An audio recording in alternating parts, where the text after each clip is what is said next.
Good evening and welcome back to the homestead, and we're going to do something a little bit different tonight. We're going to discuss a type of fishing that you might want to consider for an SHTF, for your bug out bag, especially if you've never really gotten into fishing.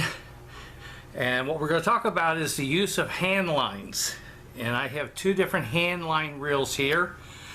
This particular type here is often referred to as the Cuban style hand line, or Cuban yo-yo, some people call them. They are basically simple plastic construction, and so I'm going to show you a little bit about them. I have this one, which I recently picked up because I want to have a different poundage, strung and ready to go, but I'll talk a little bit about that. Even though these are made by different companies, they are pretty much the same in their design.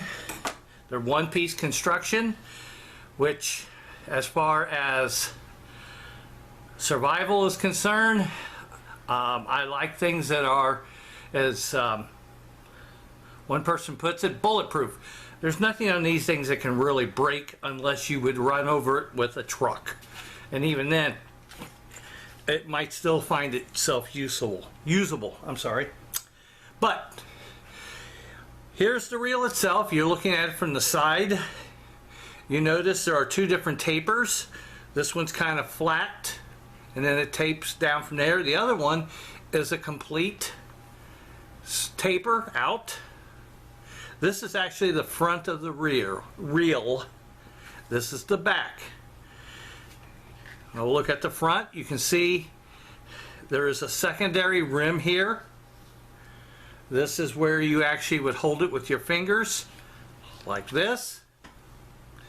Because the line, as you throw it, the line comes off from around here, just like a regular fishing reel. But this keeps your fingers out of the way. If you were to cast and you have your fingers up here, the fishing line's going to get hung up on your fingers. So you keep it down in there, and you're holding it from the back like this. These are real simple reels when you get them in. This particular one I got off of eBay. It cost me $3.50, $2.40 shipping, so $5.90 was the entire cost of the reel. They always have a little bit of material from the casting here. I merely come in with a knife and just make sure it's nice and smooth so it does not affect the casting. The only other thing that I do differently than 99% of the other people, and I'm not saying they're wrong because they don't do this, please, I'm only sharing with you what I have learned and what works for me. I am by no means an expert. I'm just sharing with you what I have learned for myself that works for me. Doesn't mean my way's the only way. It doesn't mean my way's the best way. I will never come off as being an expert. I'm just sharing something that I enjoy with the YouTube community. But what I do differently, most people just run their fishing line around here, tie a knot, and pull it taut, and then begin to wind the reel with their fishing line. I come in here and drill two very small holes so that I have an actual anchor point on the reel. On this one, let's see if we can't find it here. Yeah, if you can see it. I don't know if the lighting in here will allow it, but there's two little holes here, and this is where this fishing line's tied on to the reel. Now this particular one here is set up with 50-pound fishing line. I use egg sinkers, and the reason you see the beads on here is that the reason I use beads is so that when the when the sinker hits here, the bead stops it. It doesn't cut into the knot. So that's just how I set mine up. This one here, if you can see it on the secondary ring, this one's actually scalloped, which makes it a little bit different than the yellow one.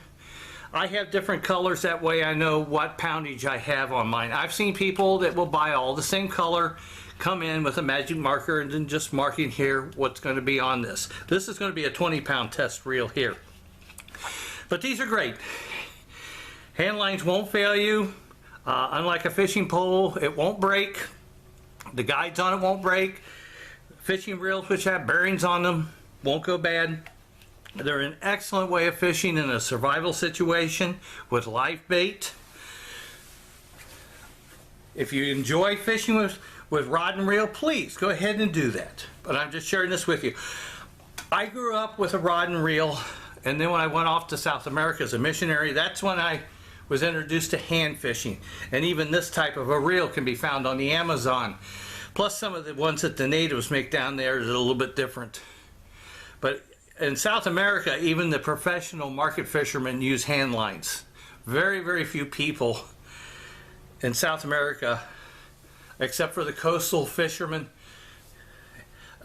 use fishing poles. But even some of the coastal fishermen still use hand lines. They're the most popular fishing implement in the third world countries. Fishing with a hand line has been around since before recorded history. And like I said, they're still using it in third world countries today because it works. And so it's worth considering for your survival needs. So I just wanted to put that out there for you. I hope you enjoyed it. Hope you found it interesting. Please subscribe, and as always, God bless.